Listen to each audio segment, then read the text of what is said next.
Continuamos en el Energy Summit del Cronista. Es momento de hablar con Martín Genesio, que es presidente y CEO de AES Argentina.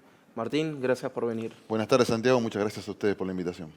Quiero empezar preguntándote por el cambio que hizo AES en los últimos años respecto a mudarse a una matriz sustentable con energías renovables e hidroeléctricas. ¿Cómo fue ese viraje?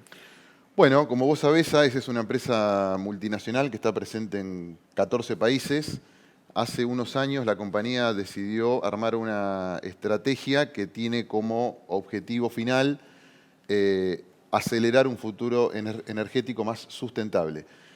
Y cómo lograr eso está basado en que todo el crecimiento que la compañía tiene en estos últimos años está focalizado como crecimiento proveniente de energías de fuentes limpias. Cuando digo energías de fuentes limpias me refiero a viento, sol y agua, ¿sí?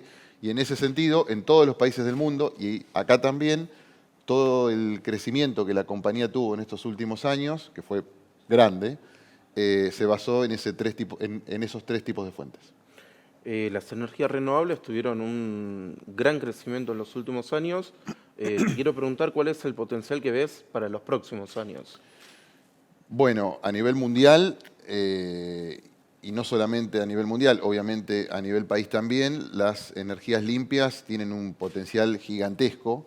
Dentro de la transición, solo para dar un número, el 70% de las emisiones de carbono provienen del sector eléctrico, ¿sí? Con lo cual el impacto que la transición va a tener, que la transición del sector va a tener en la limpieza de la matriz de emisión de carbono de la humanidad va a ser gigantesco. Y ese impacto mayoritariamente se va a medir o va a venir del desarrollo de las energías renovables no convencionales, que como decíamos al principio de la pregunta, tienen un potencial muy grande. En Argentina, particularmente hablando, como siempre digo, el potencial es gigantesco. Argentina es uno de los mayores países del mundo en materia de potencial solar, potencial de viento, potencial hídrico, potencial de litio, de shale gas, que es un combustible limpio también.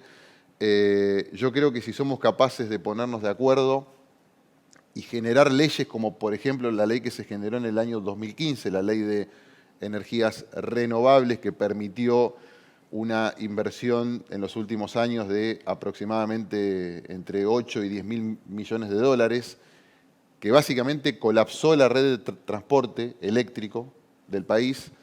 Y este es un muy buen ejemplo porque fue una ley que se dictó por unanimidad en el Congreso en el año 2015, la sostuvo el gobierno de Macri, la sostuvo el gobierno de Alberto. Hoy estamos discutiendo en el sector cómo la prolongamos luego del 2025, es una ley que vence en el 2025. Creo que si somos capaces de hacer más cosas como esas, el futuro que tiene esta fuente de energías en este país es gigantesco. Siempre hablamos de las renovables y su contribución al cambio climático, pero ¿cuál es la contribución al crecimiento económico de la Argentina? Es muy grande también, como te dije recién, una sola ley en el año 2015 permitió que en los últimos 8 años, tengamos una inversión de casi 10 mil millones de dólares en el sector. Eso obviamente genera fuentes de trabajo, mayor nivel de empleo, bueno, un montón de cosas positivas que vienen de ahí.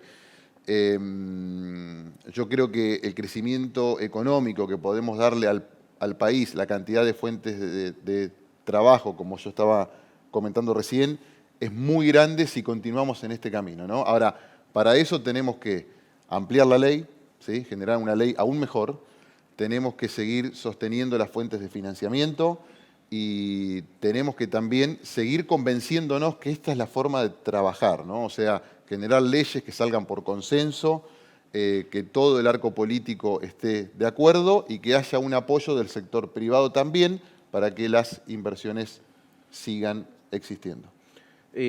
Hubo una fuerte inversión en generación en los últimos años y ahora hay un cuello de botella en transporte.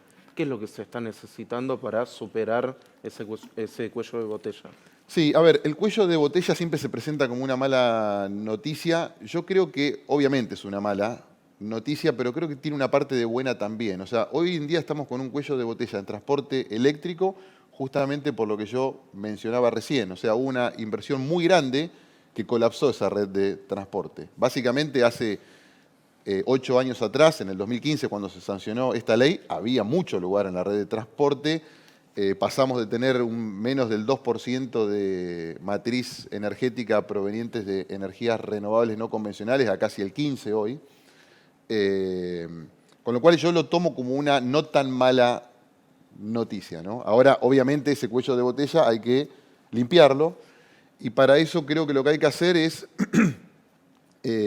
generar un programa de inversión dentro del sistema de transporte que obviamente libere la falta de capacidad. Ahora, ¿cómo se genera ese programa?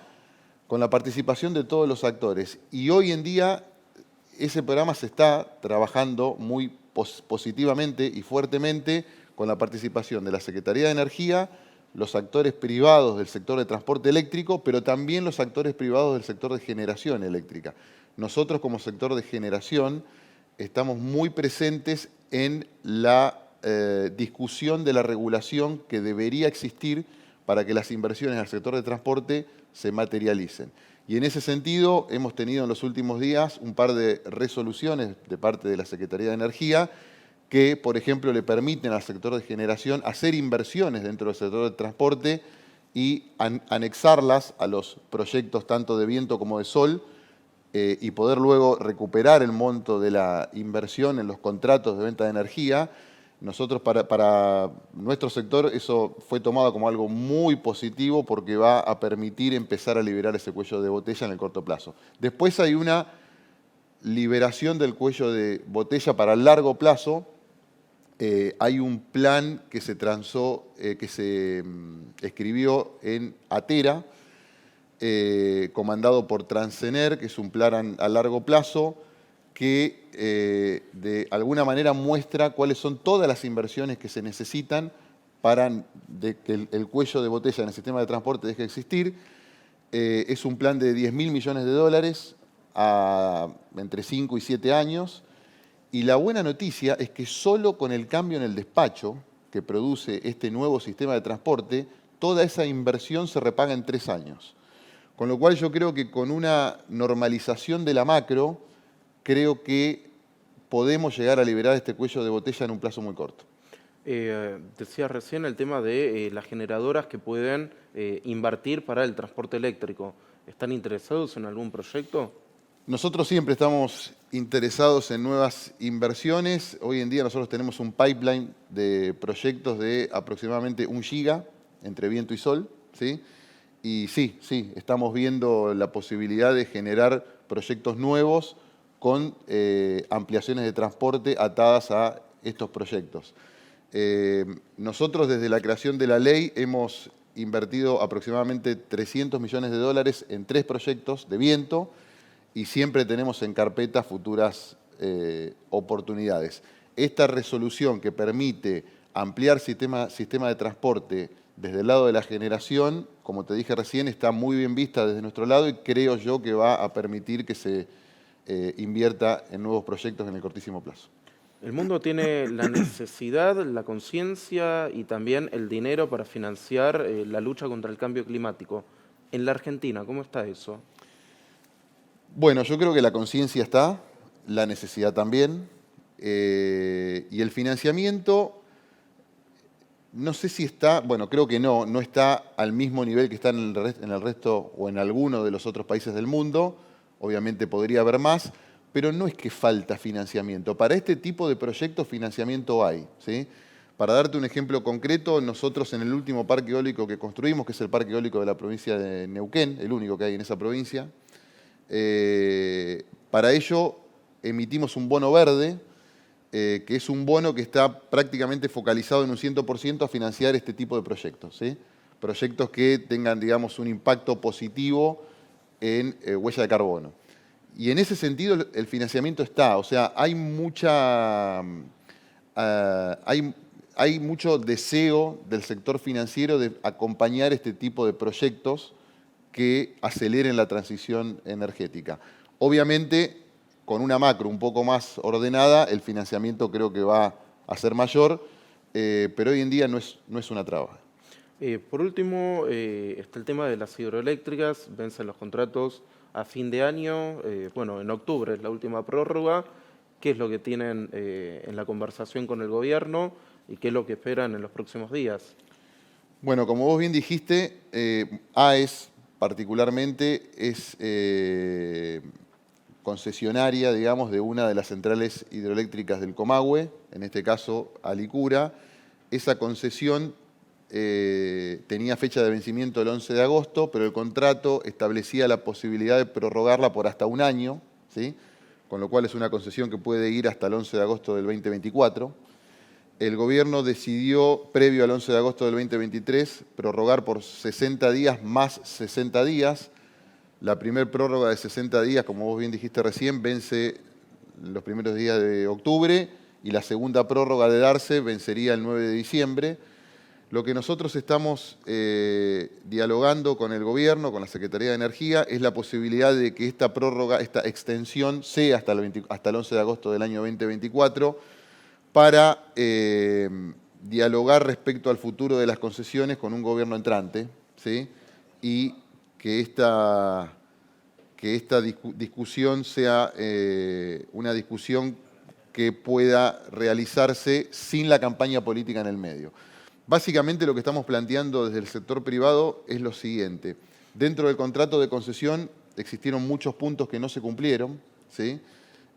Por parte del Estado, con lo cual nosotros lo que estamos diciendo es, miren, nuestra postura es, nosotros queremos seguir operando estas centrales, discutamos qué hacer con los incumplimientos para que no generen un problema futuro. En base al deseo nuestro de seguir operando estas centrales, creo que tenemos ahí un punto para dialogar y ver si existe la posibilidad de que sigamos operando las centrales post 11 de agosto del 2024. Martín, muchísimas gracias. Gracias a vos, Santiago, un placer.